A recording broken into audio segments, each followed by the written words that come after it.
The big diesel surveyed the shed. "Not bad," he said. "I've seen worse. At least you're all clean." The engines gaped. "It's not your fault," he went on, "but you're all out of date. Your controllers should scrap you. Get engines like me. A fill of oil, a touch on the starter, and I'm off, with no bother, no waiting. They have to fuss around you for hours before you're ready." At last the engines found their voices. An inspector had to come and stop the noise. They held an indignation meeting early next morning round the turntable. "Disgraceful," rumbled Gordon. "Disgusting," said James. "Despicable," spluttered Henry. "To say such things to us," burst out Donald and Douglas. "It's to teach him a lesson we'd be wanting." But no one had any good ideas. And at last they all went off to work except for Duck and Stepney. "Never mind," said Duck. "We'll be sure to think of something." "We'll have to be quick then," warned Stepney. But their chance came sooner than expected. Diesel purred comfortably. He was being warmed up well before time. An inspector watched a fitter making adjustments. The wind tugged at the inspector's hat. The fitter replaced the air intake cover. "OK, mate," he said. Diesel saw his coaches waiting at the platform. "Look at me, Duck and Stepney," he purred. "Now I'll show you something."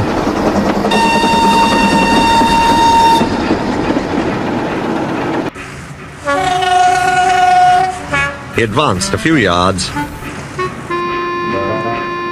Then suddenly he coughed, faltered, choked, and stopped.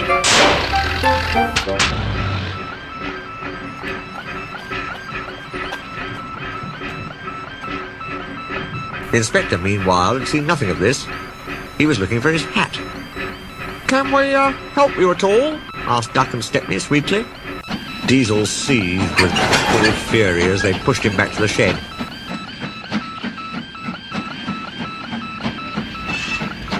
"My hat!" exclaimed the inspector as the cavalcade went by. "Bother your hat," said the Fat Controller crossly. "The train's due out in 10 minutes, and you'll have to take it, Duck." Duck looked doubtful. But when Stepney asked, "Can I help him, sir?" he felt better. The Fat Controller was pleased too, and hurried away almost cheerfully to make the arrangements.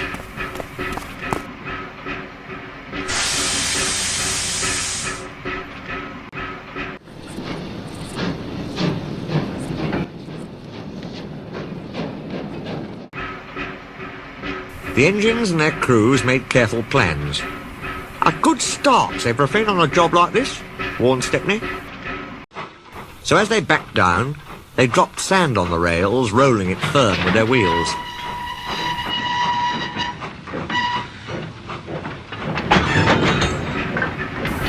"Gordon will take over from halfway," said the Fat Controller. "So get the train there. Never mind about being late. Good luck." They stood waiting, sizzling with excitement, ready and eager to be off. At last the guard's flag waved. The engines dug their wheels into the sand and gave a mighty heave. I'm headed for the border. It's on my mind, and nothing really matters. Be your time, and if you was there, if you had on the tracks, if you get nearer, I feel like he's on my back. Speed, speed, know that we would die to get living. Speed, don't we die, man, speed.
Hello, said Gordon. You're early. That's one in the headlamp for old Diesel. Have you heard the latest, he chuckled. Diesel had sucked the inspector's hat into his air pipe. That's why he broke down. James says he's sick as boiler sludge and sulking in the shed. Out of date, are we? Ho, ho, ho! And still laughing, Gordon puffed away.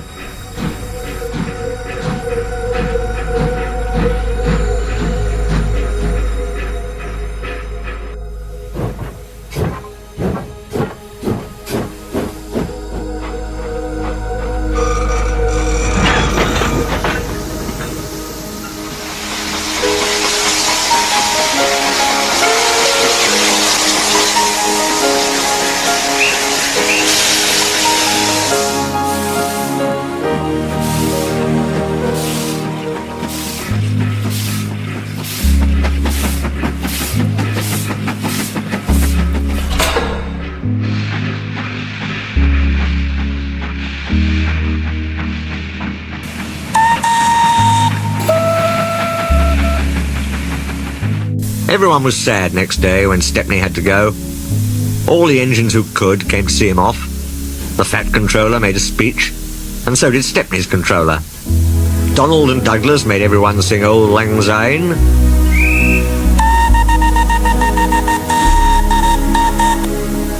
And then Stepney and his controller puffed off to a chorus of cheers and whistles. Goodbye, Stepney, come again, goodbye, goodbye.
But what about Diesel?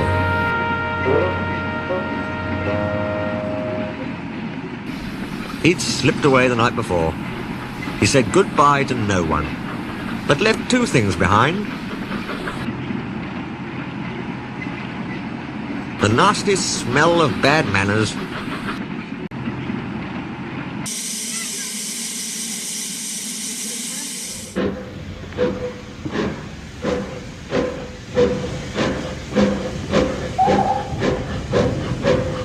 and a battered bowler hat. Who would have known that one small mistake of delivering the wrong oil tanker would cause this much trouble? Oh well, he's gone with now. Jensen! Huh? Will you stop cackling in the middle of the night like you're a maniac? Oh, like you're the one to talk about maniac.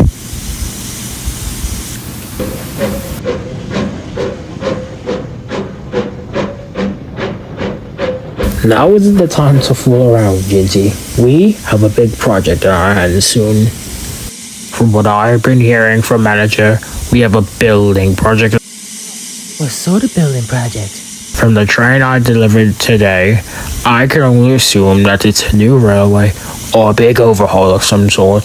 The other thing I've been hearing is that there's going to be 2 new acquaintances joining us.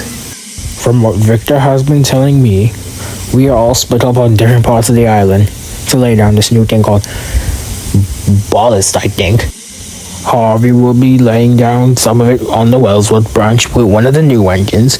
The Caledonian twins are also helping us out, as well as me working on the main line relaying this. They're bringing Whiff out of that garbage plant to help lay it on the Kilgodger branch line. Fergus is going to lay it on the Kirk Ronan branch line. Then we'll be switching in and out between Shunsing here and going to help lay it down on Farquhar. And you have the biggest job of all, Jinted. They're sending you out to go past Knapford. Actually, a whole branch line, might I say. And they've chosen you to work on that line. Now the big question is, Jinty, can you repair this line? Yes. I know I can do it. I won't let you down. Compared to all of us, it seems like you have the big break. What do you mean? I'm the one who's gonna have to build the entire branch line from scratch. Here's the part I was dreading to tell you. This new acquaintance working with what they have called a ballast spreader. New technology made. Apparently it helps lay down ballast faster than we ever could. Are they reliable? Oh, it's apparently very reliable. Lots of owners before have been recommending it to everyone. So if I were you, Jinty, I would keep up with that. Or get ahead of that ballast spreader. Don't worry, I'll put in more work than he ever wished he could. For your sake, I hope you do manage to accomplish that. I know this newfangled nonsense coming.